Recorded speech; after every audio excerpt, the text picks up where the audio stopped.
बड़ा इंपॉर्टेंट एक सवाल आता है मती भाई।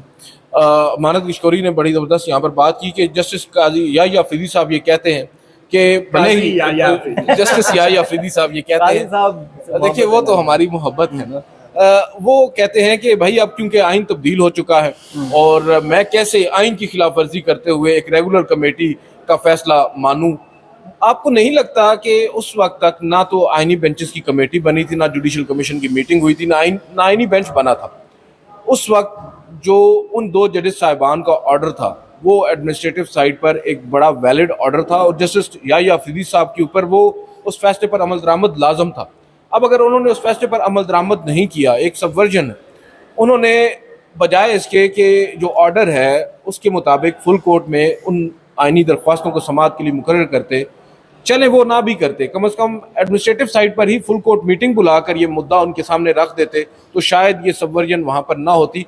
क्या ज़रूरत पेश आई उन्हें कि 9 जजेस जब उनके पास हैं, अक्सरियत उनके पास है बकौल उनके, फिर भी उन्होंने पर्सनल लेवल पर जाकर उन जजेस साहिबान से पूछा बजाय इसके कि वो पब्लिकली पूछते, और फिर जो वजह वो बताते हैं कि मैं नहीं चाहता था कि अदलिया को बेजा तनकीद का निशाना बनाया जाए, अदलिया के ऊपर बहस व मुबाहिसे हों।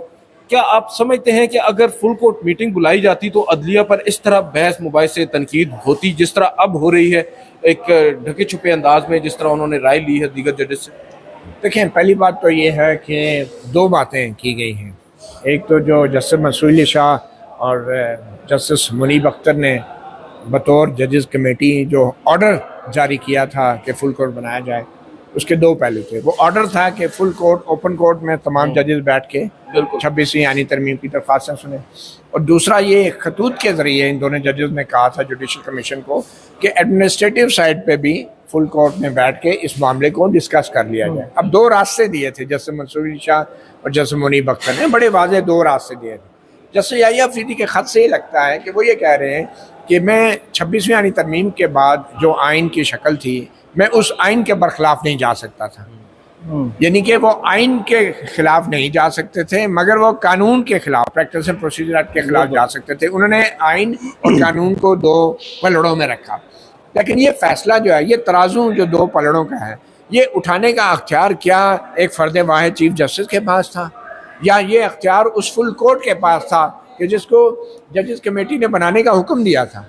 अब ये चीज़ देखने वाली है, और इसीलिए शायद चीफ जस्टिस या अफरीदी अपने दलाइल पे उन्हें इतना एतमाद नहीं था, उनको इतना यकीन नहीं था जो उन्होंने ख़त में लिखा था, और इसीलिए 10 महीने तक उन्होंने वो ख़त छुपा के रखा।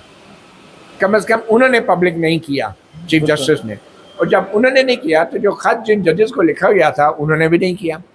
उन्होंने एक किस्म का न सिर्फ ये कि जजेस कमेटी के फैसले को वायलेट किया, बल्कि उनको उसको सबवर्ट किया, एक साजिश की, और बजाय इसके कि तमाम जजेस को या खुली अदालत में बिठा के 26वीं आइनी तरमीम के खिलाफ दरख्वास्तें सामने रखते, या अंदर चाय के कप के ऊपर सारे जजेस को एडमिनिस्ट्रेटिव साइड पे फुल कोर्ट बिठा के मशावरत करते हैं, उन्होंने इन दोनों फोरम्स को, जजेस को इकट्ठा इसलिए नहीं किया कि अगर ये इकट्ठे हो जाते जजेस, चाहे कमरा अदालत में चाहे चाय की प्याली पे, तो शायद कुछ जजेस जो हैं बाकी जजेस की अक्सरियत को राग़िब कर लेते हैं कि भाई ये फुल कोर्ट के सामने मामला जाना चाहिए। ये आइनी तरमीम है, बिल्कुल इस आइनी तरमीम को उसी तरमीम के जरिए मैनिपुलेट नहीं किया जा सकता, इस आइनी तरमीम को पुराने आइन के जरिए जायजा लिया जाना है, तो वो राग़िब कर लेते। तो इसलिए उन्होंने ना तो खुली अदालत में बुलाया, ना ही एडमिनिस्ट्रेटिव साइड पे बुलाया, और जब वजूहात खत में सामने आई हैं, अब समझ आता है कि 10 महीने तक इन्होंने छुपा के क्यों रखा, और उन 9 जजों को भी धोखे में रखा। उन 9 जजों को भी ये तासुर दिया कि हम जजेस कमेटी के ऑर्डर के मुताबिक आपसे रजामंदी ले रहे हैं, आप फुल कोर्ट में बैठना चाहेंगे या नहीं। अब ये देखिए, ये मुख्तलिफ बात है। एक है कि भाई जजेस कमेटी का ऑर्डर है कि फुल कोर्ट हो, एक है कि आप बेंच बना रहे हैं। अब जो बेंच जजेस कमेटी ने बना दिया था फुल कोर्ट, जो उसका अख्तियार था कानून के तहत, उस अख्तियार को सेट असाइड करके चीफ जस्टिस ने आज खुद इनफरादी तौर पे जजों से पूछना शुरू किया कि आप बेंच पे बैठना चाहते हैं कि नहीं। उन्हें ये नहीं बता रहे कि भाई फुल कोर्ट है।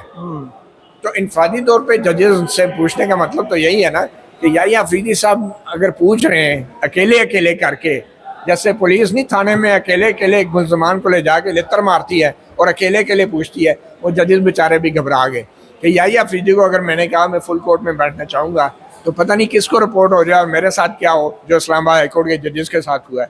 तो इंडिविजुअली 9 जजों को धोखा दिया गया, वो बज़ाहिर उनको दबाव में लाया गया और उनसे पूछा गया, उन्होंने कहा नहीं हम फुल कोर्ट में नहीं बैठते, हम तो जी वो 26वीं जो बनेगी तो बैठेंगे। यानी तासर यह दिया गया कि 9 जजेस नहीं बैठना चाहते, हालांकि जजेस कमेटी के फैसले के मुताबिक उन सबको या तो कमरा अदालत में बिठाना चाहिए था या फिर एडमिनिस्ट्रेटिव साइड पे बिठा के उनसे मुशावरत की जाती, और वो इसलिए नहीं की गई। और यही वजह थी कि ये जो जजेस, ये जो ख़त में वजूहात लिखी हैं, ये इतनी मज़ाक़ खेज़ हैं कि उनको फौरी तौर पर पब्लिक भी नहीं कर सके चीफ जस्टिस, और उन 9 जजों ने तो करना नहीं था।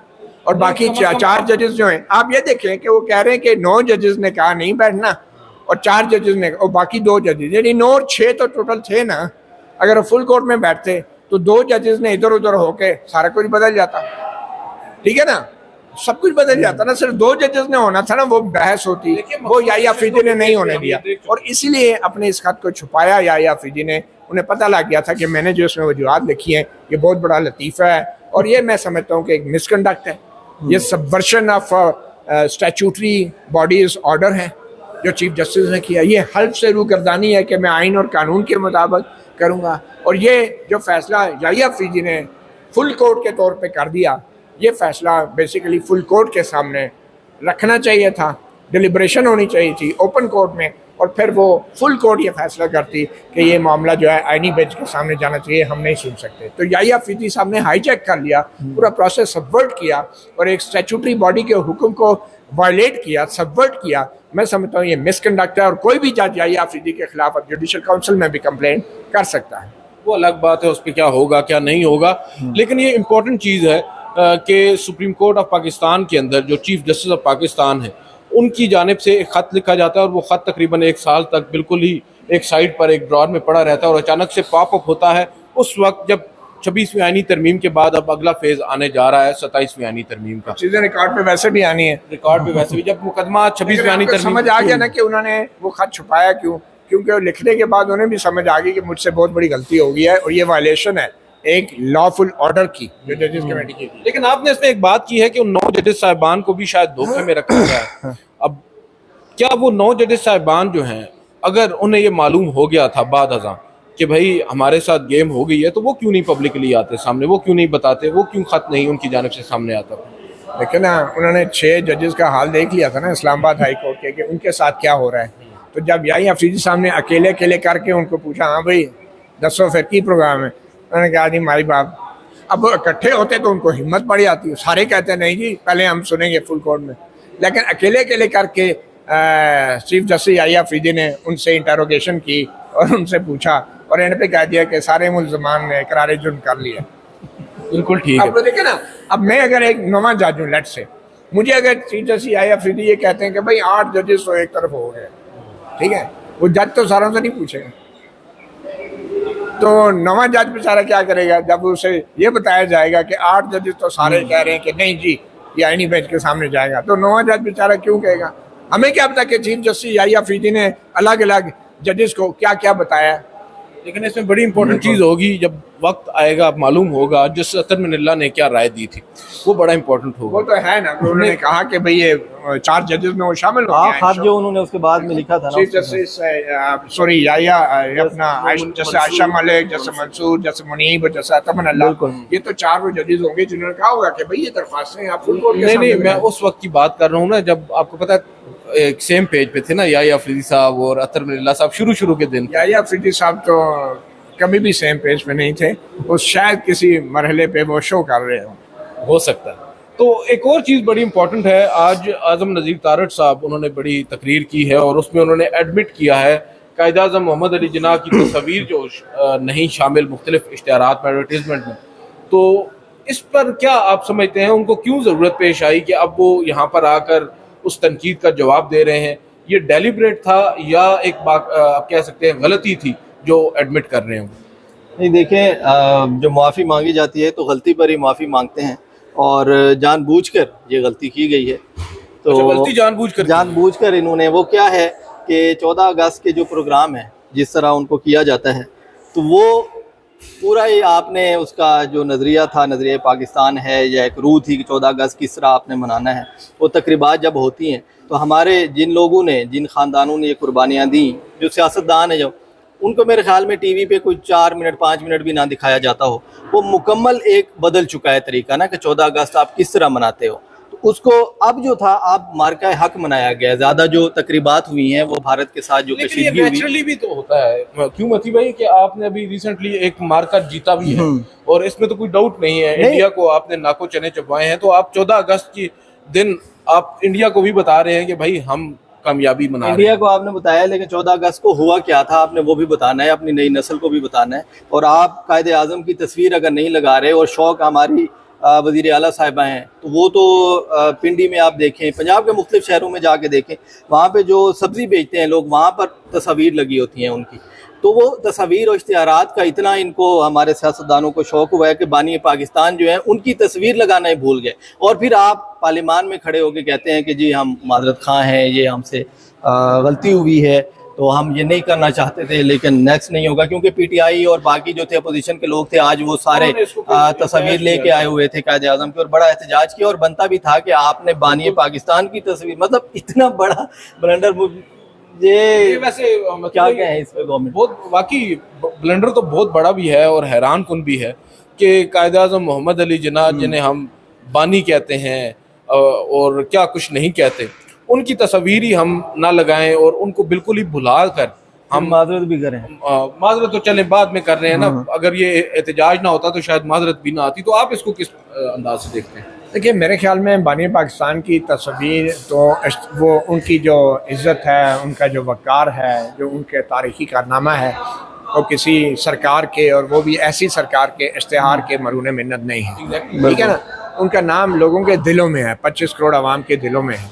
तो सच्ची बात पूछें तो हमारी जेबों में भी रहता है। तो ये जो करेंसी नोट पे बानी पाकिस्तान की तस्वीर है, इसी करेंसी नोट के बस जो कि अवाम की जेब से निकाला गया है, ये इश्तिहार छापे जाते हैं। बिल्कुल। तो सवाल तो ये पैदा होता है कि भाई अगर ये मार्का हक जो जीता गया है, ये क्या कोई अफराद ने जीता है?